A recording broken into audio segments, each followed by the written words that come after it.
Friends, आज हम कुछ इंपॉर्टेंट थ्योरम्स करते हैं ग्रुप थ्योरी के अंदर जो मोस्ट इंपॉर्टेंट है। फर्स्ट क्या है हमारी, if H1 and H2 are the two sub group of a group G। H1 H2 दो सब ग्रुप हैं किसी ग्रुप G के, देन उनका इंटरसेक्शन H1 इंटरसेक्शन H2 भी क्या होगा, सब ग्रुप होगा। इसको हम क्या बोलते हैं, स्टैंडर्ड थ्योरम बोलते हैं। सेकंड हमारे बोल्जानो-वेस्टर थ्योरम जो कि मोस्ट इंपॉर्टेंट है। Every bounded infinite subset of R, हर एक बाउंडेड इनफाइनाइट सबसेट है आर का, हैज एट लीस्ट कम से कम उसके अंदर एक लिमिट पॉइंट तो होगा ही होगा।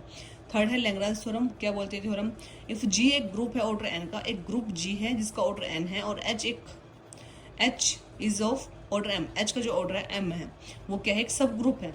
तो जो एम होगा यानी कि जो सब ग्रुप का जो ऑर्डर है वो हमेशा डिवाइड करता है ग्रुप के ऑर्डर को, ठीक है।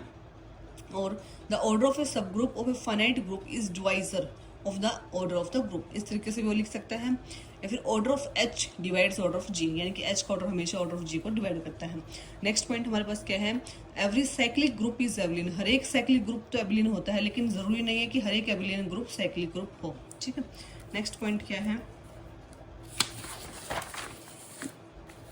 Fifth, let S be a set of two element. जो एस है एक सेट है, दो एलिमेंट्स हैं जिसके अंदर the number of different binary composition, different binary composition अगर आपसे पूछे क्वेश्चन के अंदर तो आपका फॉर्मूला क्या हो जाएगा, एक्स की पावर एक्स उसकी पावर 2, ठीक है।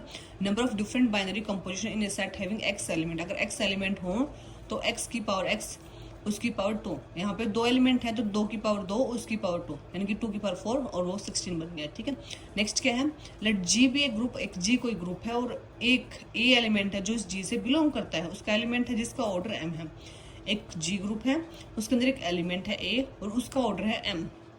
तो अगर हम जो अगर मतलब तुमसे पूछे कि ए की पावर के बता दो, उस एलिमेंट की पावर के कर दो तो उसका ऑर्डर क्या होगा, तो आपको क्या करना है, जो एम है, जो उस एलिमेंट का ऑर्डर है एम अपॉन जीसीडी करना है एम और के, जो पावर दे रखी है के और जो उस एलिमेंट का ऑर्डर था उनका जीसीडी निकाल के उसको डिवाइड कर देना है, ठीक है।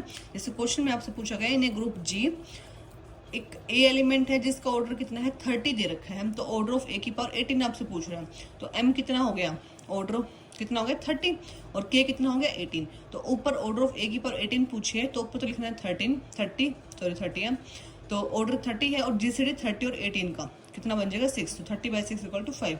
अगर ये फॉर्मूला याद है तो बहुत ही अच्छी बात है, इससे हो जाएगा डायरेक्ट। अगर कभी भूल भी जाओ तो देखो ऑर्डर ऑफ 18 कितना दे रखा है, ऑर्डर ऑफ अच्छा सॉरी, जैसे ए की पावर 30 अगर आप करते हो तब वो ई के इक्वल आएगा, यही तो बोल रहे हैं वो कि जो एलिमेंट का ऑर्डर है वो कितना है 30 है, तो ए की पावर 30 करने पर ए आएगा, हमारे पास आइडेंटिटी बनेगा। तो अब मुझे क्या दिखाना है कि ए की पावर 18 मतलब 18 से वो नंबर डिवाइड हो जाए। जैसे मैंने 30 तो है 30 इंटू 2 क्या 60, तो क्या 18 जो है 60 को डिवाइड कर रहे हैं, नहीं कर रहा। फिर मैंने 30 इंटू 3 कर दिया 90, क्या 18 90 को डिवाइड करता है, हाँ करता है। कितने पे करता है 5 पे, तो 5 उसका ऑर्डर आ जाएगा। इस तरीके से आप इसको सॉल्व कर सकते हो। Thank you.